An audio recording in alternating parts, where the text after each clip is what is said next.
I've switched my microphone on. So, hello, Goonmeet. Good evening, sir. I can see you and I can hear you clearly. Excellent. Yeah.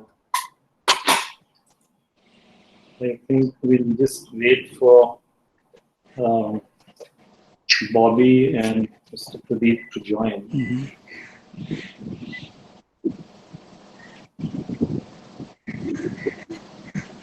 Thank you for sending me your book. I haven't managed to read it, but Okay. I've started. I read the first few pages, the foreword and all that. So I see. it's very attractively produced, I must say. So, Thanks. I'm glad you with first impression. a lot of graphics, and I mean, you're trying to make it easy on the reader, isn't it? Yes, the topics are so serious, and I felt that graphics would help dissect the problem. And all of us today are so used to consuming information visually. Yes. The age of the good old word has been sort of invaded by the visual. So I thought, let me meld. Yeah, well, I think it's not just the word.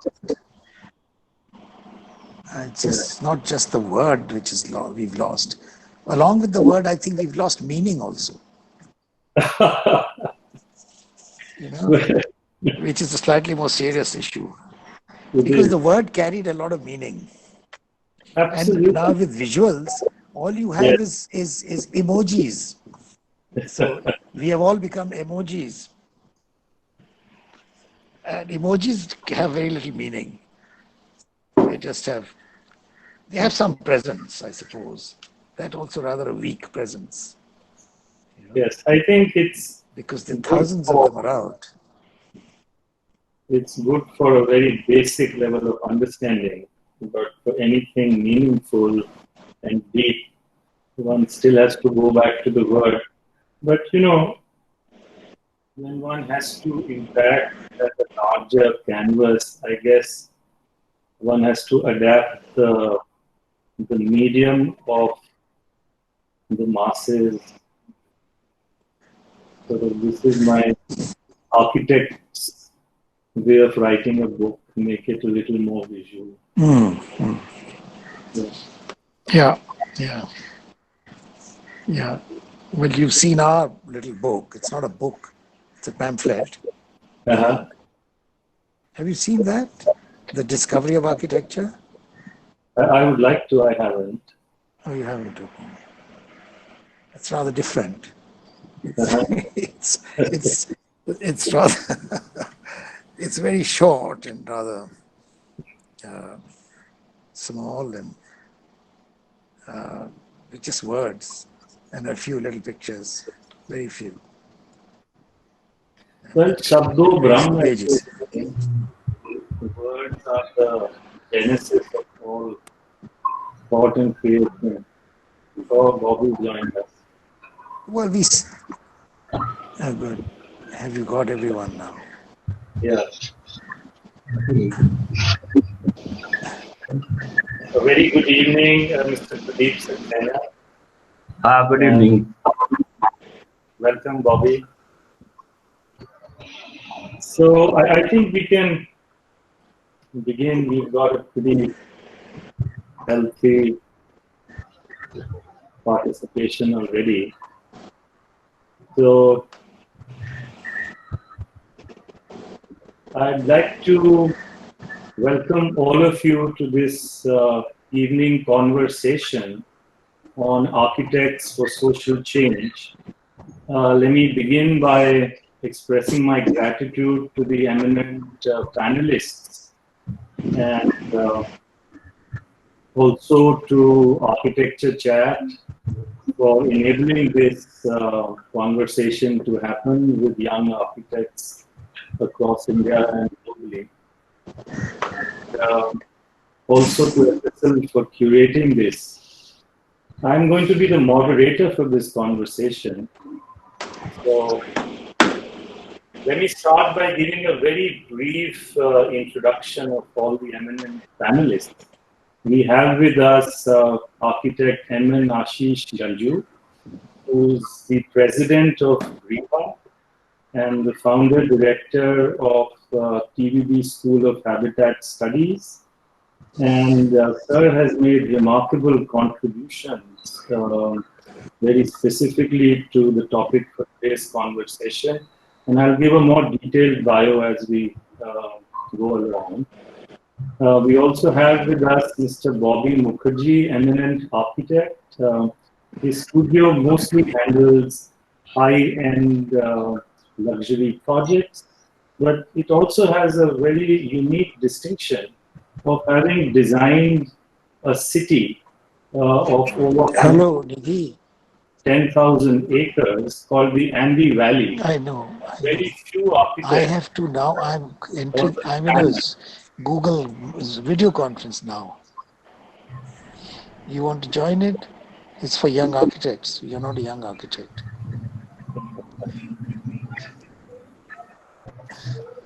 You have to ask Tanya Khanna episode.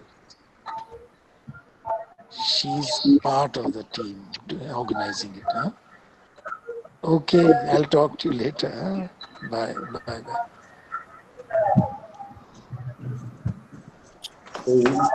His studio has the distinction of having designed the city from scratch, and in some time we'll get to see a glimpse of what he did to transform barren land into a thriving forest with a city woven into it.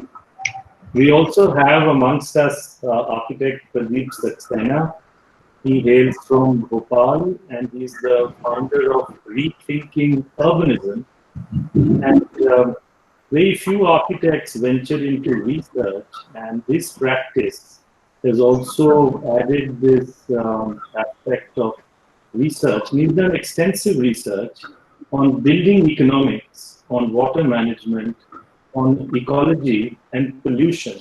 So we'll also get to hear from him. So the genesis of today's topic, while we assume typically that architects are here to design the built marks, and we are pretty much the creators in the vanguard of the built marks, increasingly we are finding that some of us are understanding the need for architects to create cities and create buildings that also are able to impact the social consciousness of our times. And some of us also discover how the prevalent social consciousness of our times actually begins to impact our design thinking. So if one was to look at sustainability and how the whole social consciousness around leading lives which are more environment friendly and in tune with nature has led to architects also reinventing their design thinking and therefore coming up with solutions which are aligned with the social consciousness of sustainability. Likewise, if you look at walkability or safety in our cities, there is a social awareness that we need to create cities that are safe and that allow our women, children, elderly to be more self-expressed in our cities. And we are finding many of us as architects are responding to it. Or the need for a cultural rootedness to our urban context, our cultural context. So as the social consciousness shifts, so do architects in their design thinking, in their ability to respond to it. So I started thinking about this about 10 years ago. It takes a while you start your own practice. Your earlier years are spent mostly fulfilling your own dreams about how you want to make buildings, till you realize that the more you build, very often the more you damage. And therefore, as that awareness arises, you begin to think about how to pursue a more socially conscious practice. So what I've done over the last few years is identify issues at a city level, be it pollution, be it how we manage our garbage, be it access to toilets in the public space, be it walkability, which I feel very, very strongly about. And I've put together a book of ideas called Invertonomics. And very recently, this book got published by HarperCollins. And it's called Invertonomics because it inverts what we normally consider as problems into economic opportunities. So one has really gone beyond architecture, gone into understanding the sociology of how a city works and how citizens operate, and use citizens to actually solve the problems of the city. And so we've used money and technology to alter social behavior and present ecosystems that will make citizens act individually in collective good. I mean, more and more we find that individual behavior is governed by convenience rather than what is correct.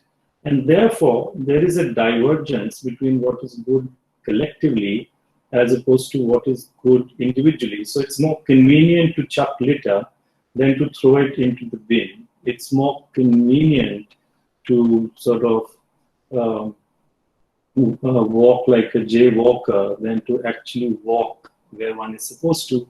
Or it's more convenient to snake drive than to lane drive. And what is it that we can do through design, through technology, and by understanding social behavior to create ecosystems where citizens can actually act individually?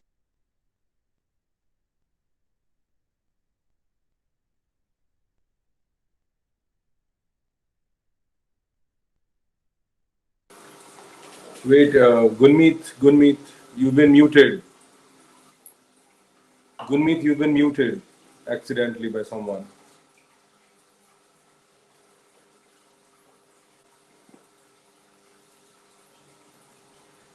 So, okay. So was it just 1 or 2 seconds or more?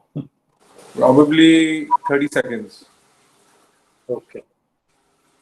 So I was just sort of saying the genesis for today's conversation of what is it that architects can do for social impact. So let us take this conversation further and hear from our experts and what is it that they have to say, and possibly they could share their journey through their practices and outside of their practice. What is it that they've been doing as architects for social impact? So I'd like to start with architect Ashish Ganju. And before that, I'd read the detailed bio. It's really, really impressive. Architect Munishwarnath Ashish Nanju qualified from the Architectural Association School of Architecture in 1966. He returned to India in 1967 for higher studies and has since been researching through teaching and practice. He has taught at the School of Planning and Architecture and at the Indian Institute of Technology in New Delhi. He was the founder director of the TVB School of Habitat Studies, New Delhi, visiting professor at the University of East London, UK, and the University IUAV di Venezia in Italy. The practice has taken him throughout the Indian subcontinent, including Afghanistan, first as a consultant to UNICEF and the governments of India and Afghanistan, and later as architect planner for buildings and campuses for public institutions. Presently, he builds with the Tibetan refugee community in Dharamsala to research the practice of a sustainable architecture in the Himalayas. He has been a member of several committees of the Government of India, including the Committee to Advise on Maintenance and Modifications of the Rashtrapati Bhavan, and the Ministry of Urban Development for redevelopment of Lutyens Bungalow Zone in New Delhi. He lives in New Delhi and is living and working on the urban fringe to demonstrate the principle of urban renewal by citizens. So, while the idea is not to ask a specific question, the idea is more to hear what you have to say, the question that I'd like to present to you is, architects and design thinking needs to include social behavior. What are your views on this question?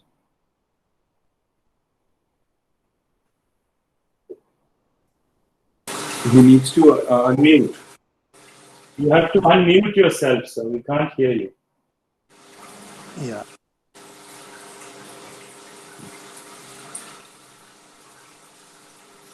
Is that better? Yes. You can hear? We can hear you, yes. Okay. Okay, right. Well, thank you, Goonmeet, and the other organizations who have put together this event. I'm quite feel privileged to be having to attend this and share my views with the audience. The question that you have posed, Goonmeet, is something which has been my concern practically throughout my career, which is now, stretching back to almost 50 years. And it was first, you see, I won't go into that. What I would like to now actually focus. So you need to unmute yourself again. You've been muted accidentally. Okay. Is that better? Yeah, yeah. Okay. So what I wanted to say was that, considering that we are limited in time, Yeah. what I'd like to focus on is the present, rather than worry about what happened in the past and all this. The fact is that the architectural profession today is facing an unprecedented role reversal, if I may call it. You see that for the most of the 20th century, architects have existed largely on the belief that we are a set of master builders and we have some genius potential to change the lives of everybody. Now, this is an old-fashioned delusion which architects, I think, became particularly marked in the 20th century. But today, if you look around you, I've, lived in Delhi for 50 years. And Delhi is just one example. What I see is that Delhi, as well as all the other cities that I visit in this country, have all become worse places to live in. They're not better, in spite of all that the profession is doing about planning schools, about education. And I'm equally to be punished for this because I've been a teacher all this time. So some of my students ask me actually, so what have you been doing? What have you told our students that, this is the state of the game today? But that is a fact. And it's not any individual who is to be held responsible. I think the perception of the architect in terms of what he has to do, the role he has to perform, has actually changed drastically in the 20th century. And it was only towards the end of the 20th century that people realized that the world, the planet Earth, was in a severe state of crisis. It wasn't just climate change. This was, of course, this is the fundamental crisis affecting humanity. But that has now led to this extraordinary pandemic.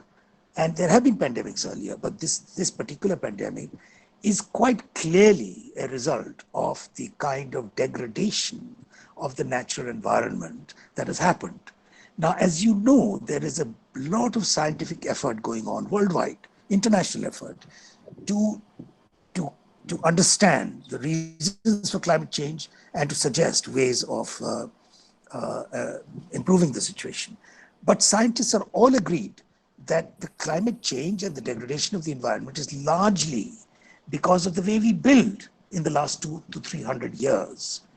And so, having said that, I now come to the architecture profession. I mean, we are still thinking, you see, it is therefore today inevitable that the profession thinks first about the concerns of its society rather than its own concerns of what beautiful buildings they can build or what large projects they can do or how much money they can earn. I have always told my students that the profession has two aspects to it. One is the idea of an expert, somebody who has expert knowledge. Therefore, they profess that knowledge. The other side of it is that you expect to be paid a fees for your expert knowledge. So that is the commercial side. But you must clearly distinguish where the expert's role begins and ends and where the commercial role begins and ends. Now there's a boundary. This boundary must be clearly seen. And this boundary is in fact, in the 21st century, we have to be very careful that we don't repeat the mistakes of the 20th century.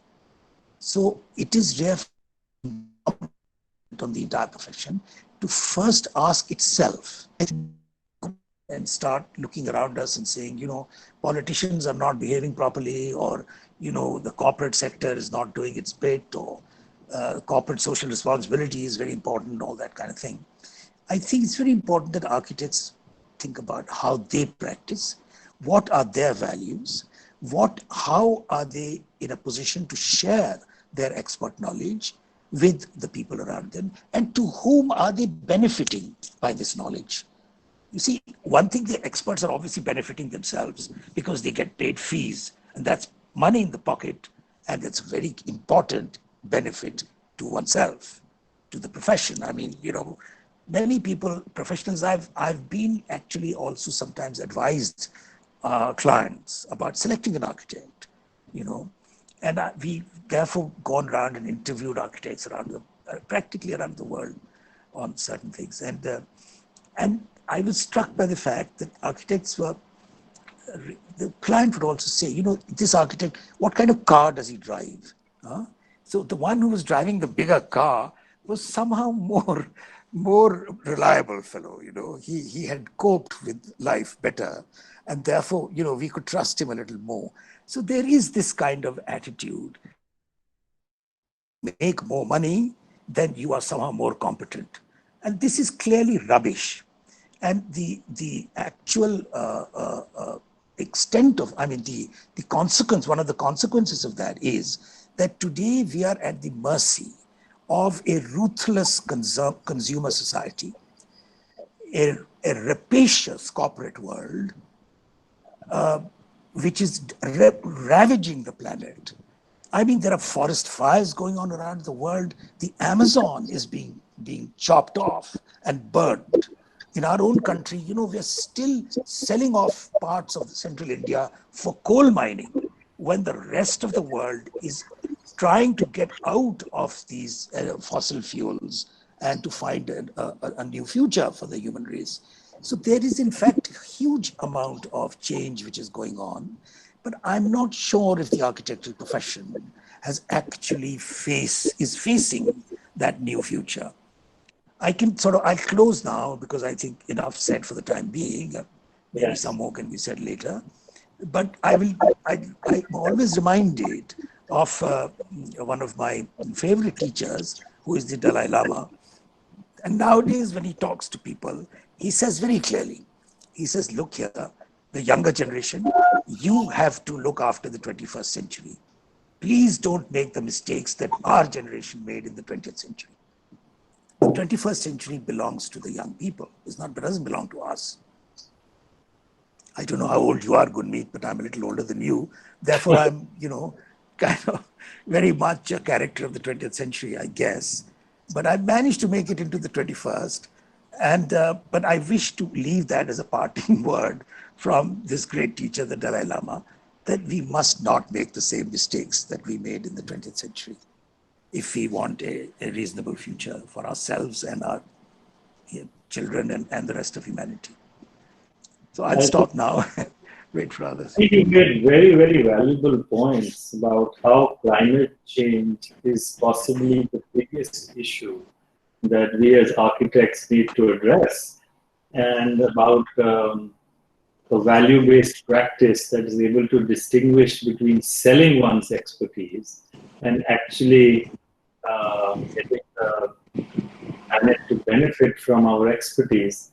And I think it takes a lot of courage to say that we didn't do enough. And I think you've actually done a whole lot by through all your efforts in educating architects like us, and yet you're humble enough to sort of still learn from the likes of Dalai Lama, who clearly is a great teacher. Thank you, sir. I think those were enlightening words, and we'll come back soon. So we'll move to Bobby. Mr. Bobby Mukherjee is the chairman of Bobby Mukherjee and Associates. BMA specializes in high-end luxury projects, from real estate to hospitality to master planning. They are specialists in architectural, interior, landscape, and lighting design. In hospitality design, they are perhaps the biggest players in South Asia. They are common to Taj Hotels and Resorts. Consultants to Taj Hotels and Resorts hire to Marriott International, Intercontinental Hotels, Lemon Tree Group of Hotels, Radisson, the Lalit, Sahara Hospitality, etc. BMA are also master planners to India's premier resort city of Sahara's Ambi Valley project. With projects done in 18 locations across India and 15 countries internationally, BMA is also the winner of 35 national and international awards. So that's quite a glorious CV to have. So I'd like to present this question to you as in, how do we enable a habitat that allows society to function in a safe environment? And when one says safe, it embodies all notions of safety, physical as well as psychological, so people feel self-expressed. And what is your take of smart cities? Are these in any way safer? Is technology the way to make our cities safe? Or is there more to it that you would like to share? No, I think there's a lot more to it. See, there are so many of these smart cities in the pipeline right now. Am I audible? Yes, very clearly. But if you see all the older successful cities worldwide, including some of the cities in India, some of the safer cities with a better quality of life and all, has grown pretty organically. It's there are cities where it's not necessarily too far apart. There is, as you were saying, like you are a champion of walkability and reaching places through walking and having a lot of pedestrian movements. Now, if you see all the older European cities, which have been there since hundreds and 500 years, 600 years, there's a way they have grown up, and they have even at some point they have reached a point and they stopped. They've just not expanded indefinitely like Bombay, Delhi, or Shanghai and Tokyo, and that's what makes it, I think to a certain extent unlivable. We live in quite unlivable conditions. The way we live is unnatural. It is, and especially a place like Delhi, which has higher rates of crime than other cities. I think the planning also has a certain role to play in all that. It's just not about people. It's about how you have positioned. The moment you were to make things more walkable and more compact, there'd be a lot more human interaction. People would be a lot more safer. A city like Bombay is more safe is probably because of the way it's been laid out. It's naturally become, since the land availability was a lot more limited, the city grow within a limited periphery, resulting in it becoming more vertical than it being too spread out. And so in any community, everyone knows each other. Everyone knows each other by face, or even if you go walking to another suburb or cycling to another suburb, you are constantly going through habited places. There are no empty patches in between, that become spots for crimes to take place. So, so creating a smart city does not necessarily solves those issues. They're probably putting in new technology for surveillance, etc. But it does not necessarily evoke a feeling of well-being and content in the people in order to prevent them from doing crimes. Um, I think the best way would be, there's so much opportunity, so much opportunity. We have so much of unbuilt land, barren land, all across the country. And it's very easy to make new model townships all across, probably not too far away from all these big cities. But so that's easy to, have the crowds migrate to these places than it being in a completely remote location. Success of New Bombay, there's Panvel coming up, there are town parts, even when Gurgaon came up, they were in close proximity to big already existing high density cities. Now, these new areas should be, ideally, planned really right from scratch. And there are enough architects, enough smart people within our country who can do all this, but I just do not see the government taking enough initiative to promoting this kind of an activity. So many of the smart designers, architects, planners in our country, they never really get the opportunity to realize their vision or their skills or their aptitude towards doing this kind of work. I was really lucky that I happened to have won this project in an international competition, and was competing against 6 other large American firms. So here was one example where this is around 2 hours away from Bombay, in the middle of nowhere, and they were completely barren land, and to an area of 10,000 acres, which is a lot of landmass. And we were able to transform it just because of the vision of one person. We had a great client, chairman of Sahara, and he was able to put it together.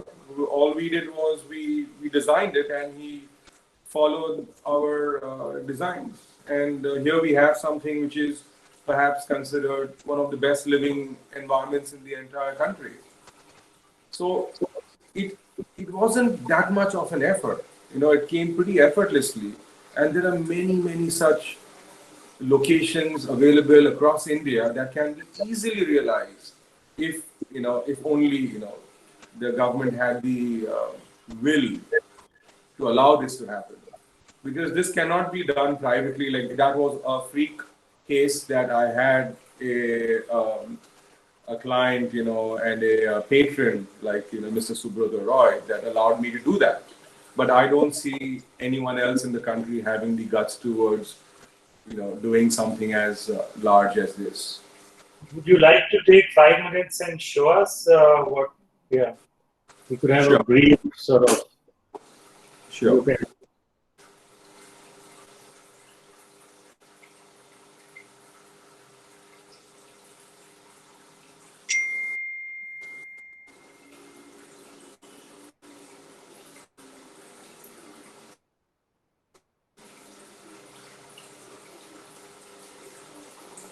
Are you able to see, Goonmeet?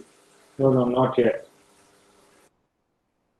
It's not getting broadcasted, the screen? No, not yet. Okay, wait. Then I'll restart it. One moment.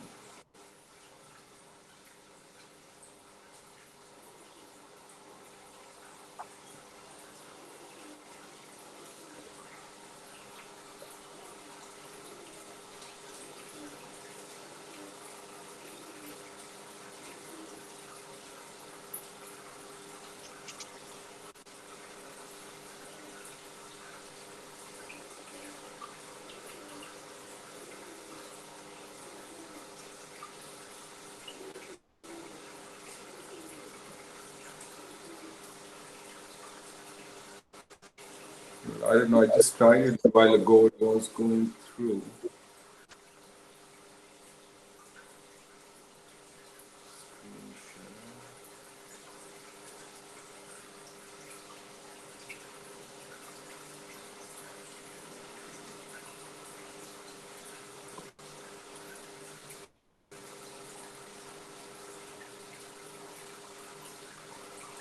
Yeah, I think it's appearing now. Okay. Yeah.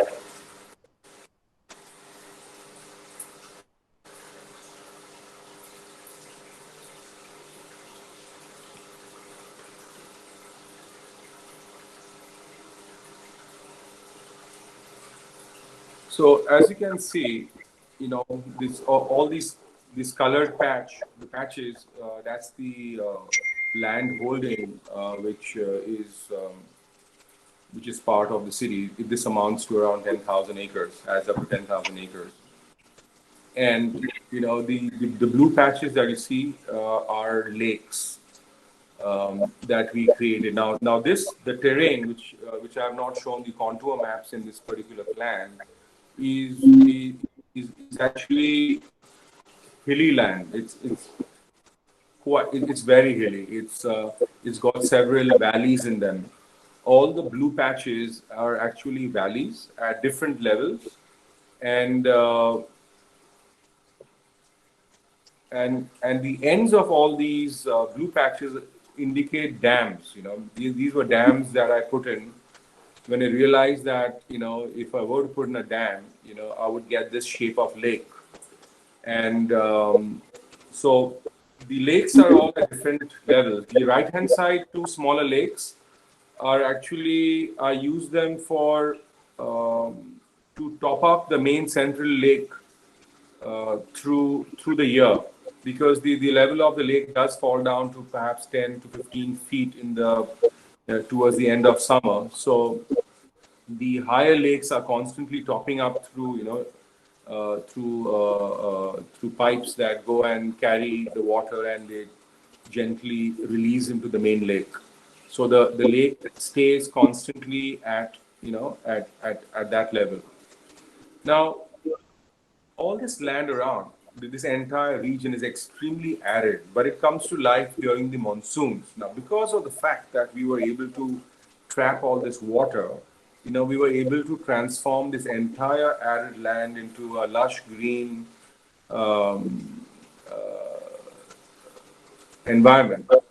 There were already existing trees, but they were dry throughout the year. But because of the water being available now, they're a lot more green now. And of course, a lot more greenery was planted and transplanted into these areas. The yellow areas indicate, the residential areas. Is essentially a residential township meant for second homes. But as we can see, especially after this pandemic, because of the high quality of life in here, most of the people from Bombay and Pune who own these villas in these places have basically they more or less permanently moved in here for the last half a year, and they enjoy being here. So we did envision something like this to happen around when I first started doing design this project. We won this project in the year 99. It took me around until 2004 to complete all my drawing and design planning work. And and since then it's been constantly evolving. It's being built through time. So So right now, because of the economic downturn, it's probably going a bit slow, but we are hoping that it will reach its full potential in the next 20 years. It's a long-term plan. It would perhaps take 50 years for the entire city to be built this way. We created roads, all those main connections that you see are something on the east, on the north, south. One of the roads, it goes over the dam, and we even created a golf course on the right hand side top part, as you can see. It was India's first PGA golf course. Um, we created a small airport as well. A theme park is planned for the future in the northeast corner, and the lower blue patches are is part of a large lake area which is the Mulchi Dam and the Tata Dam, where Tata generates some power. So all the water that was earlier just trickling directly into the lake, we were able to trap them. In fact, after the dams were made and after we did have to cut, the trees which would be within the lake, it took only 4 days of monsoons to fill up the entire lake, resulting in exactly the same shape as you see these lakes to be in my drawings. An island emerged in the center of the lake, as we had planned, as we had seen in our drawings. That would come. It's a natural island. And it felt great while designing this, walking at the bottom of the lake and, a few days before the monsoons. And then, it fills up completely in just 4 days. And the lake is around 60 feet deep. And now it's got lots of fish. It's got water sports happening. It's completely changed the microclimate of that place. There's housing and activities happening around the lake all the time. They became premium areas for the different suburbs that we created in the city. I'll now show you the images of how it's turning out.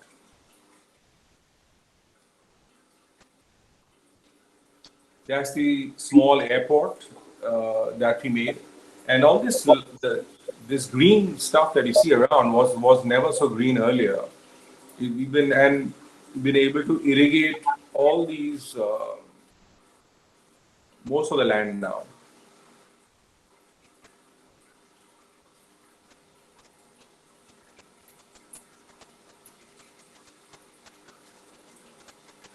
Some of the airport structures.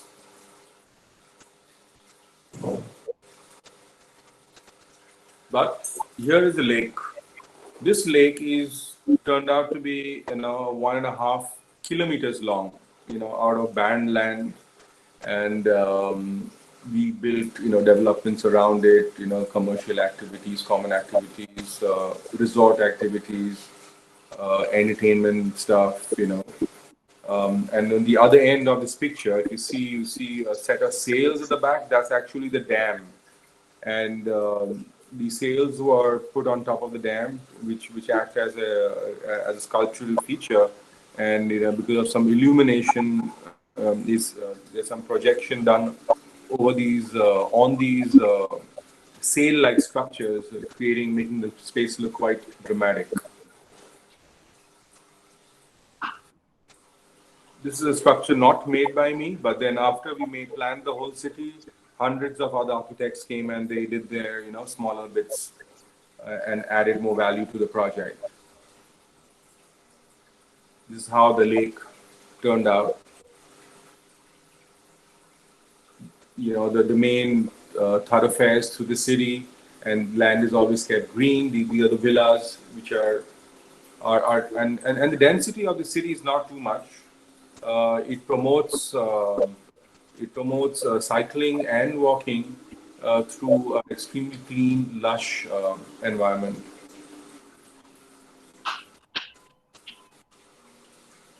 This is an image from the other end of the lake over the dam. That gives you a clear idea as to how the water is held back, until this end. After this, the water just trickles down into a deep gorge, and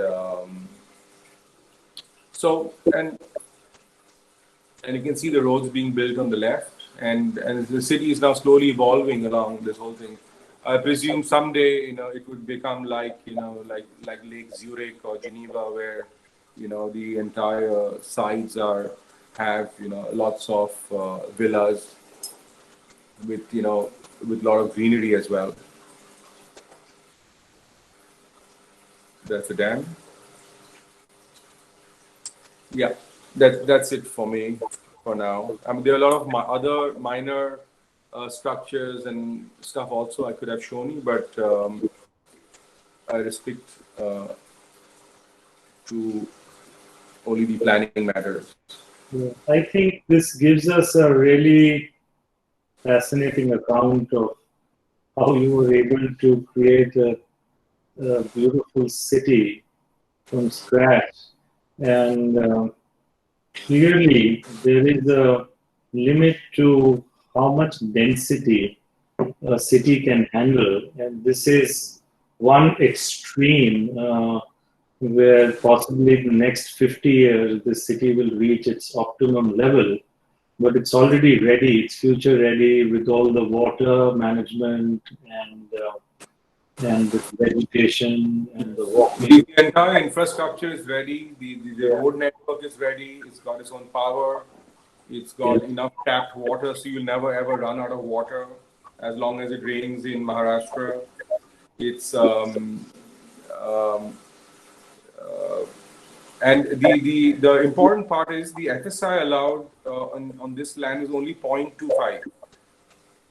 I wish our city planners would limit the FSI, because I think this whole concept of densifying our cities is really the bane of. Yes. Yeah. So I now move to our third eminent panelist, Mr. Pradeep Saxena. Architect Pradeep Saxena is an accomplished practicing architect from Bhopal. In the last 45 years, he has designed and executed a variety of structures, buildings, and large living complexes in several Indian states. His research work highlights building economics, water management, ecology and pollution, affordable housing, and affordable urbanization for India, and architectural space programming.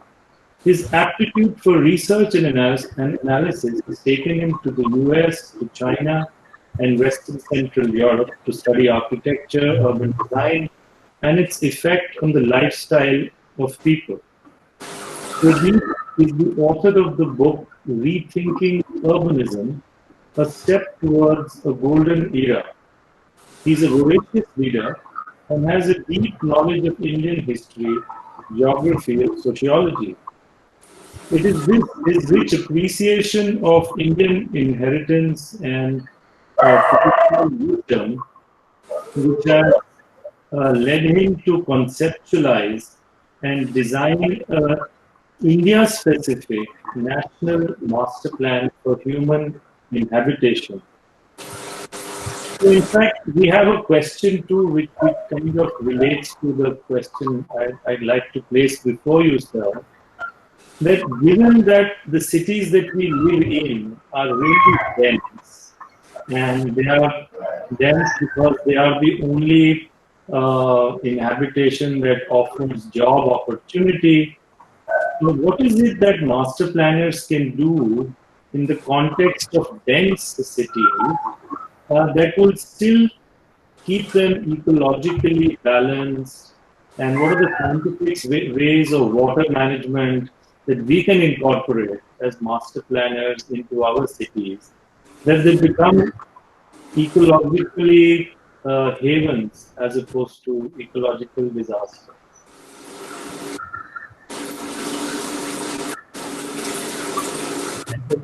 Can you hear me?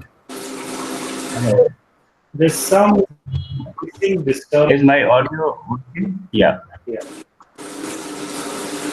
Yeah, it requires everybody else to.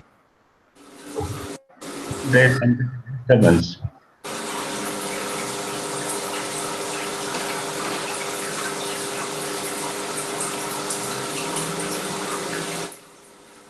There is a disturbance in the background. Yeah, yeah. Can you listen me now?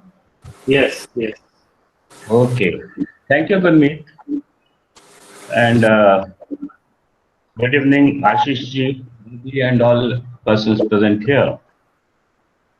So I look at the total problem from a different angle, and past is important, present is also important, but future is most important. So first of all, we have to think what is going to happen in future, because we are in a phase of rapid urbanization, large scale migrations from rural areas who hardly, most of them have hardly an income of 5,000 rupees a month or nearby. And they are going to be most demanding and future clients. Of course, many people will be working on it, and all architects will have to think of them. So, first solution, what we thought is that instead of putting all our money in the existing cities, we have to create some greenfield cities, make them quickly, make them compact and away from the existing cities so that their load doesn't come on the existing cities. Once we start doing something with cities, we will definitely be able to plan out solutions for the existing cities. Otherwise, they are going to be. So, this philosophy, uh, we have in fact worked out quite a lot of things, including changing the rational urban planning, which, in my opinion, is the root cause of all our urban problems. This urban planning is not very old, and three topics you have given: safety in cities, walkability and pedestrian, and then role of architects. I will shortly address the first two issues because deserted spread out low density areas promote crimes and other inconveniences in the cities, as Bobby also said. Smaller dwelling unit sizes, 23 square meter dwelling units, and a family or up to three generations living in these houses will also make future criminals because they see in the childhood what they are not supposed to see because of the.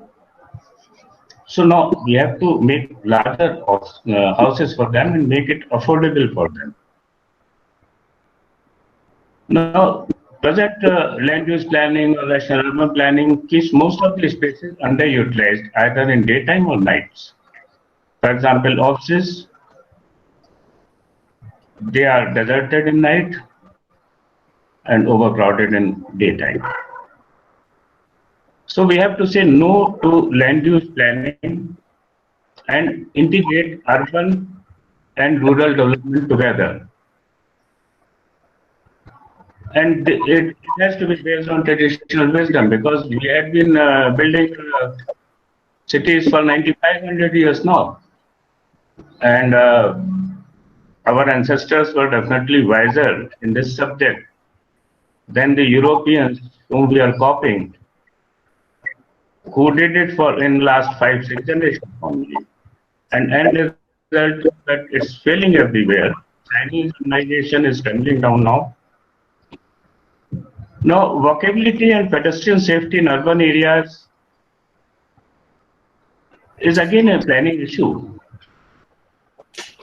because once we shift from automobile centric to human centric planning, we start getting the solutions. To promote walking and cycling, we have to create shortcuts in place of running them along the roads. Because if you can walk down a distance in 5 minutes and reach by automobile also in 5 minutes, like you do in Bangalore now, other parts of the city, but they are long stretches. You take 40 minutes to go to 5 kilometers. So this planning has to be changed. Now, basic thing is that we invest more money in our cities on boundary walls, making boundary walls, then we spend money on water supply and sanitation. Like I live in Bhopal, Bhopal boundary wall length is 6 times that of Great Wall of China. And definitely we are putting so much money in it only because of the plans we make. Apart from India, Pakistan, Bangladesh, and certain North African English colonies, nobody is making boundary walls now. The basic planning principles have to be revised. So we have revised the basic vocabulary of urban planning, and I will show you a slide afterwards. That will make a change if we just change our national urban planning to Indian wisdom and mix it with the modern technology. You start getting solutions. Now,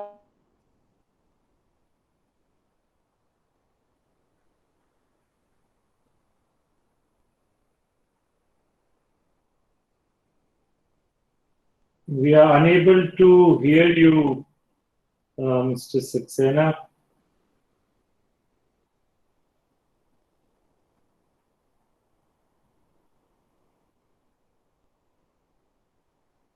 right said that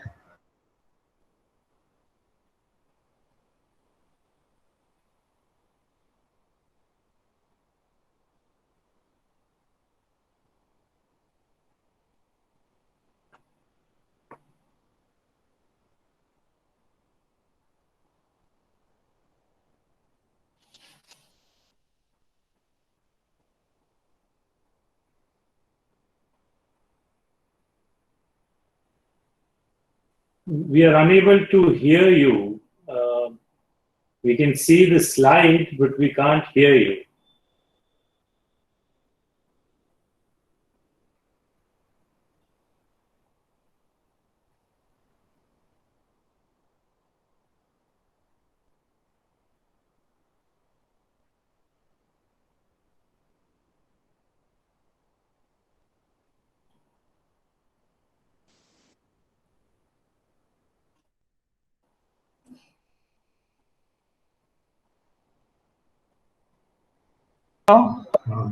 hello, can you listen to me now?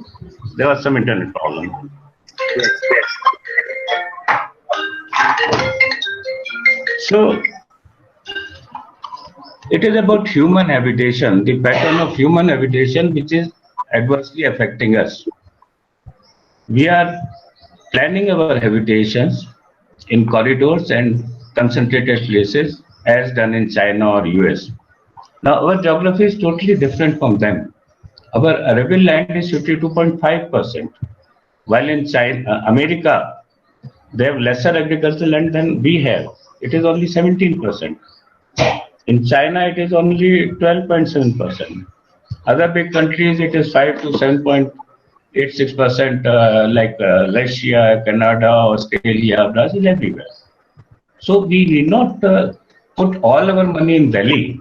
Delhi now, NCR is being planned for a population of 11 crores for 41, which is going to be the population, which is the population of Maharashtra in 11. And maybe we ask the planners to make a plan for 61. They will plan for a population of Uttar Pradesh. No, this is ridiculous. We have to stop it. We have to think again, rethink again what we are doing. It's not about making only buildings. It's about making the society. Because values, environment, education, health, sports, agriculture, economy, art and craft, technology and science, social fabric, architecture planning, philosophy, employment, industry, tourism, transportation, defense, administration, policing, law and order, they all come out of human habitation. They had been coming out of it, and again having their impact on human habitation. So human habitation we have to address. So we made a master plan for the country, and where we have blurred the boundaries of urban and rural. reduce the migrations by 27% from rural to urban areas. So solutions like that are there, which is the future of the country, in fact. Because at present, what we are doing is we have added one Chennai in Delhi from 2001 to 2011. We have added a city like Baroda in Ahmedabad and Surat suburbs between the same period. We have had 20 lakh population in these cities. Now, when you compare it with Baroda or Chennai, we know we have not got value for our money spent on it, because these developments may have some good buildings, but they cannot compete with Baroda or Chennai or whatever size of city. Now, Baroda, Bhopal, Indore, they are of the same population. Adding that much population because government made 213 kilometers of metro in Delhi when the total metro construction in India was 300 kilometers. Already Delhi, we have, I think, more than flyovers built in total cities in India together. So we keep on spending our money like that and do not communicate with the government that what we are doing is wrong as a group. As an individual, of course, many people must be talking, but as a group, we had not been talking. So that is very important. We have to put our money, and then architecture and architects, they must have a say in the urban planning. Any urban planning only is successful when you start from micro level to macro level and then again polish it at micro level. So what we are doing, we are planning at macro level without any input from architects who are working at the micro level. That is why we are having all building bylaws which are not successful, rather human friendly or climate friendly to India.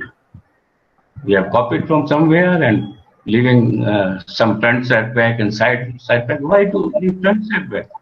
So that when one cannot walk in the shadow of a building on the street. So all these things we have to think again. Now, building economics is one thing where architects have to work hard, because the youth life today is what? They take middle class people, they take a education loan, then a car loan if they come out from college, then take a loan for a flat and go on paying EMIs to the bank for the rest of their life. Is this the life we look at for future? Now, in India, also I did a city in Arunachal Pradesh, where I noticed that the happiness index is at par with Bhutan, where the world's best, most successful in terms of happiness, the country is. Now, why Arunachal Pradesh has that type of an index? Because the government left some community spaces there, community forests, everything. The youth doesn't have to invest a single pie on making a house. When I asked the administrative people and minister who took me to the site to visit there, and about 200 villages were there. Interacting with them, I came to learn that whenever one wants to come out of a joint family, the villagers make a house for him from the forest products within 3 days.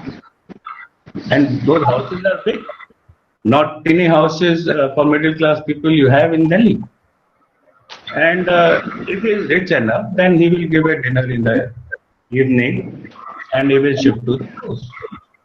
So they are happy because they are out of this circle we have created out of Western thinking. Now, everything cannot be repeated now, but when planning the future, we can at least organize low price areas, make big cities.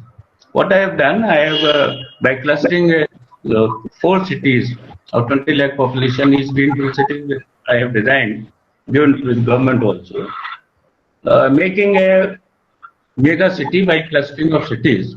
This concept is already stolen by China, and they are going for 5 such clusters. I am ready with 8 such, clusters and still ahead of them. We are still ahead of them. But we have not been able to make a decision in the last 5.5 years. The government has not been able to make a decision, but they are in the process, and maybe because in any city, you just don't go to all parts of the city. You are not required to go 95% parts of the city. So it can be addressed separately, like having a 6 kilometer long industrial area boundary wall in your way from office to house is killing your time, because in life you will never enter the industrial area. So what I have done, that the 3 economy sectors, agriculture, then industries, and service sector, I have calculated their future potential and made things available as per their future potential. So service sector cities need not have industries in them. They can be a little away from them. So there are so many points. Actually, I just don't want to keep it on because it's a lengthy exercise of 12, 13 years I did. So it cannot be explained in 10 minutes time. But I think all of us will start thinking on these, contribute to it, and maybe future will be good. Within 20, 25 years, we can have per capita income at the developed countries if architects take pains they are supposed to take. Like Ashish said that in past architects were thinking of this and this, still you can think of it and achieve it. Thank you. Thanks a lot. In fact, you made some very valid points about how we need to move away from land use based master planning. And it's interesting that during the COVID pandemic, the first thing that has got blurred is the distinction between what is home and what is an office. And already people are talking about whether we need those many offices that we plan for. So, you know, sometimes nature teaches us these lessons, and clearly the future of planning has to be a lot more interwoven. Excuse me, Goonmeet. We Yes, can calculate it on our own what is needed. Like if you want to empower the ladies' employment, create that ordinate for the courtyard, which had been the backbone of Indian economy for so many centuries. Just provide 225 square feet double height terrace where they can have sun and other things. And instead of going to other places, they will start producing something of their own, adding their income to the family income. And immediately about 30 crore people will come in middle class from the lower class. So all these solutions are architecture solutions. There's a lot of philosophy in economics and everything. I met a lot of leading economists, discussed with them. Everybody said 92, I said this and that is this, but basic things they do not know, because self-employment is the best employment, all of them say. Self-employment can only be promoted when you have affordable house and workspace. Affordable to them, not by our definition. If you buy a 30 lakh rupees shop and keep 3 lakh rupees goods in it, or vice versa, you buy a 3 lakh rupees shop and keep 30 lakh rupees goods in it, what will make the country more prosperous? So I think let all of us think over it, because there are so many things. If somebody requires its brief, I will send it to you. The book is also there. And you can just go through it, think over it, and maybe in future we will discuss it again. I keep Absolutely. on coming to I, Delhi and all of you are placed there. I will love to meet all of you. Thank you. Yeah, you carry on, please. I find this is a fascinating new dimension you've added about how economics, in addition to issues like sustainability, uh, must also be looked at differently and not through the corporate lens, but looked at how individuals can actually generate income from their spaces. Yeah, this is also a part of my work. What you are saying is also a part of it. It's a holistic solution, and whatever you can think about it, it is already there. Solutions are there. I have not pointed out the problems. I have not discussed the problems either, but I have found a solution for everything, and my team members from different fields, we together have worked it for a long time on it. In fact, I stopped taking new architectural commissions and started working on it from 2014 onwards.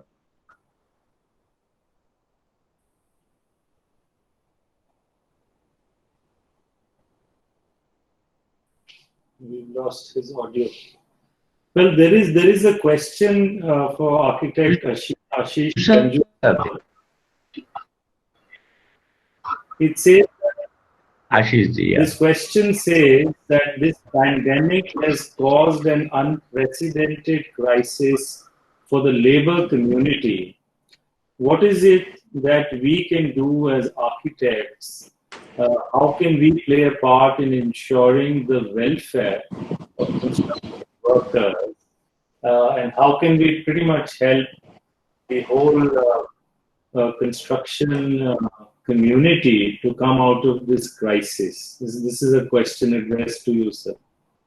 From one of the students. Right. Yes, it's rather a larger issue. Can you hear me? Yes, clearly.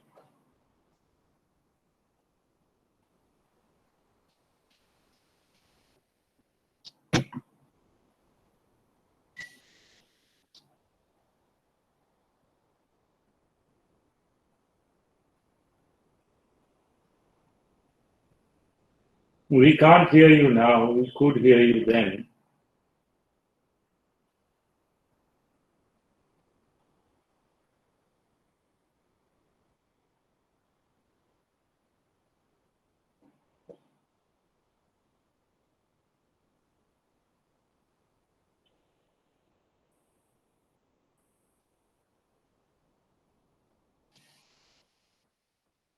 We can't hear you right now.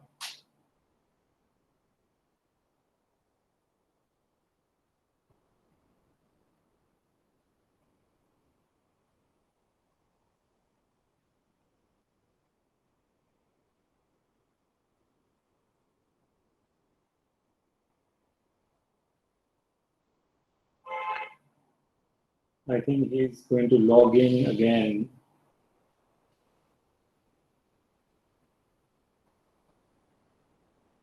Would you like to take that question while we wait for Sir to rejoin us? Bobby? You need to unmute yourself. Just repeat the question again, please. Given that the current pandemic has led to loss of jobs and many projects have been put on hold, the entire community of workers, be it laborers, be it architects, all of us are experiencing, many of us are experiencing loss of work and tough circumstances. What is it that you feel we can do as architects? For the laborer community mostly. That is a question one of the viewers is asking. Well, difficult question. One thing is that, I'm optimistic that this is not going to be forever. History has shown that pandemics have come and it's never been a permanent thing that's completely wiped out the entire population. It stays for a couple of years max and then, things bounce back. As an architect, Well, how we can help in the overall industry is to be intelligent enough to design buildings, because what's going to happen right now is cost of construction and all this needs to be curtailed. Budgets are less, people are less spending power. So unless you are able to design something that's economical in this time, which has character at the same time, will you be able to kickstart projects that are there in the pipeline, resulting in them getting employed again? Well, we Yeah. do have some projects that have restarted now, and in both in Bombay and Delhi areas, and in Pune as well.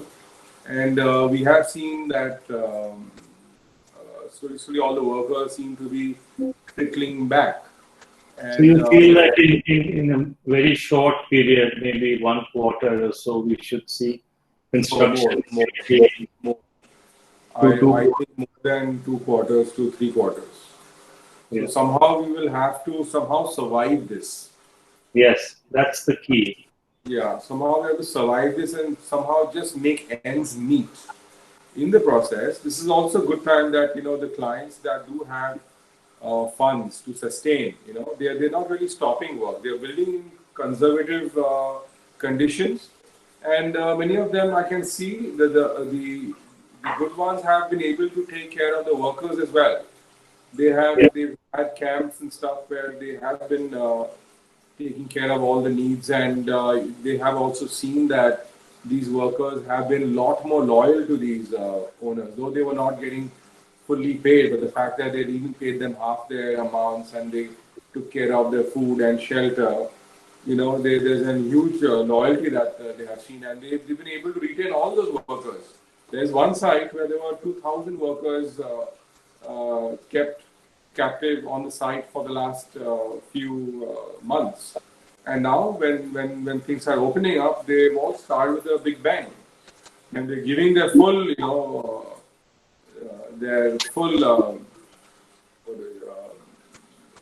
Reciprocating. that their loyalty is now showing that, they're going out of the way to work, even though some of the workers did catch the COVID, through somehow, and even some of the projects team got, but, they all recovered fast and they all came back in 15 days with a bang, again, back on site, to start again. So I think we have Sir back. I don't know if it's audio. Can you unmute yourself, sir?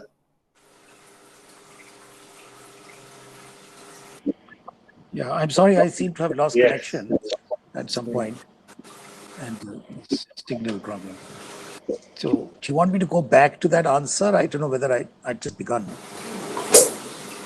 I think Bobby answered the question in the interim, but Okay. given that, Okay. yeah, but certainly, I mean, it's a pertinent question. What is it that we can do as architects? Let's broaden the question rather than limit it to just COVID.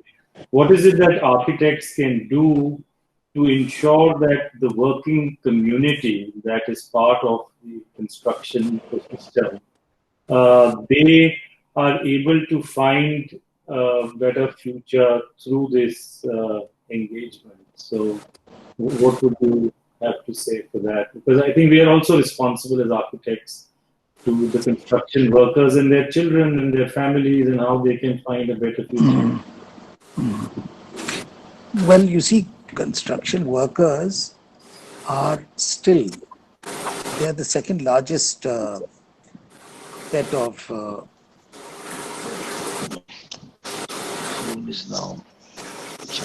they're the second largest number of workers in the country. Yeah.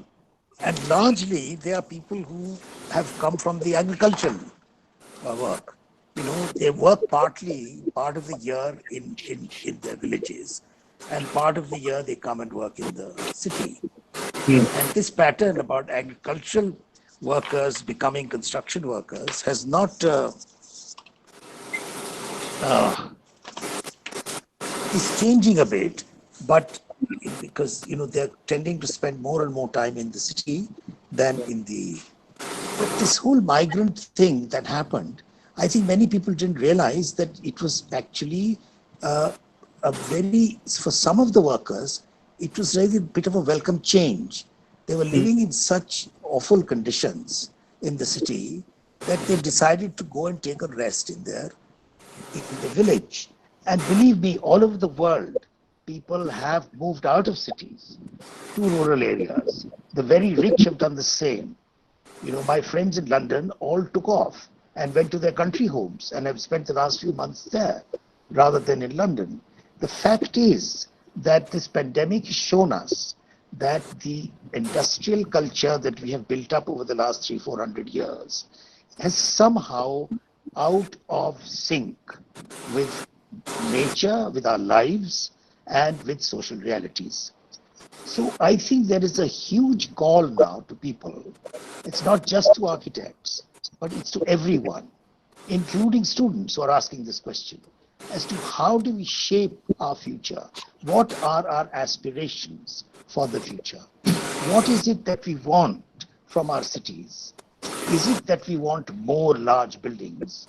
Or is it that we want a better possibility of a safer and a more healthier life, And I think these are large questions.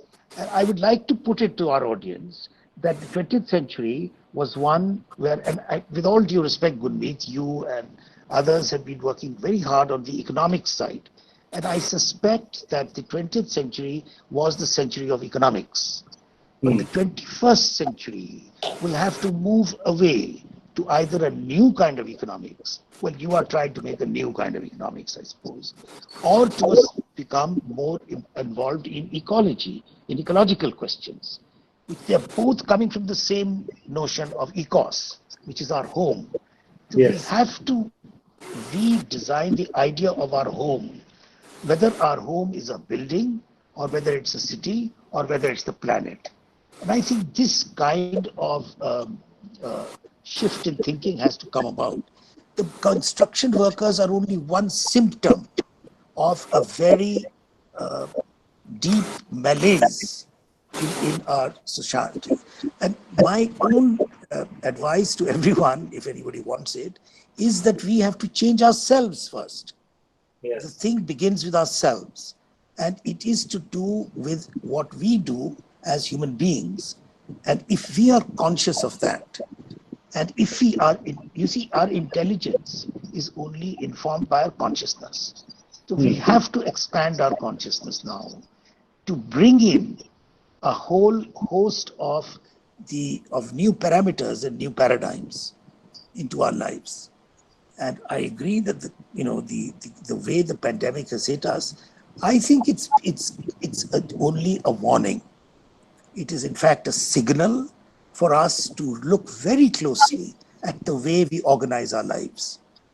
And whether we are architects or whether we are doctors or whether we are politicians or whether we are, corporate executives, we do have to seriously look. There is talk about this around the world now, that what are the lessons that we are going to learn from COVID? And everybody is saying there are lessons to be learned. But I have not yet come across any tangible statements about the kind of new world that we can imagine. But I think this is a collective task that we all have to do. And architects can be very useful in it. Because you see, our basic skills are not just construction. We understand how people inhabit construction.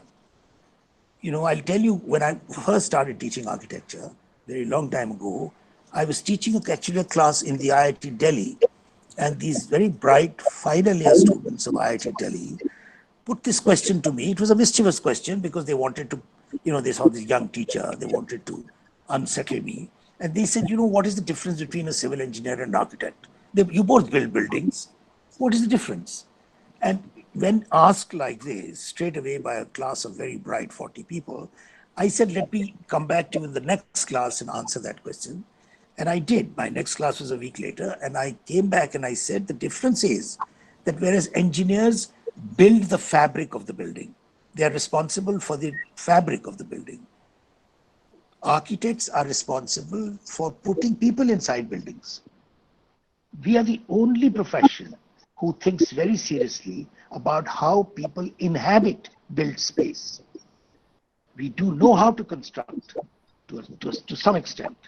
We are not experts in construction, because for construction, we take the help of engineers and we take the help of other scientists and people in various fields, including now more and more managers, But when it comes to putting people inside buildings and understanding what is the secret of inhabitation, that to my mind is the key to architecture. And it always has been. And the best architects are the ones who create buildings which are good to inhabit, where the experience of inhabitation is superior. So this whole idea that architects therefore can make a great contribution to the way we build up this new kind of world that is asking for development post-COVID and the post-carbon society, when society will no longer be dependent on carbon. So architects have a big role to play, but it has to be articulated very carefully. And it's part of our collective responsibility. I would put it like that. I think one can go on. So we have to find ways of making collectives. Yes. You speak so eloquently and with such clarity. I feel one can go on listening to you and sort of receiving pearls of wisdom. So I'd like to summarize this really enlightening conversation that we've had, where Bobby explained to us that there have to be limits to the size of a sustainable city, and only if they are compact cities can people feel safe and self-expressed, and they need to be definitive sort of size physically to the size of the cities, where it's not an anonymous citizen, but it's a community where everybody sort of relates to each other. I thought that was a great point that he made. And then we heard architect Pradeep Saxena speak about human-centric design and how we need to shed the land use planning approach. And I really found this fascinating about how much money we spend on building boundary walls. And if walking tracks were to be built next to roads, then what's the fun of it? And they need to find a shorter cut. So walking has to be faster than moving by car. So I thought that was a great sort of reference point to check. And then finally, I think the big takeaway from today's conversation is that the new world order, in terms of how architects need to create cities for human inhabitation, has to be the sort of intelligence for creating that new world order has to be informed by a more aware social consciousness. I really love that line. Intelligence is only informed by our own consciousness.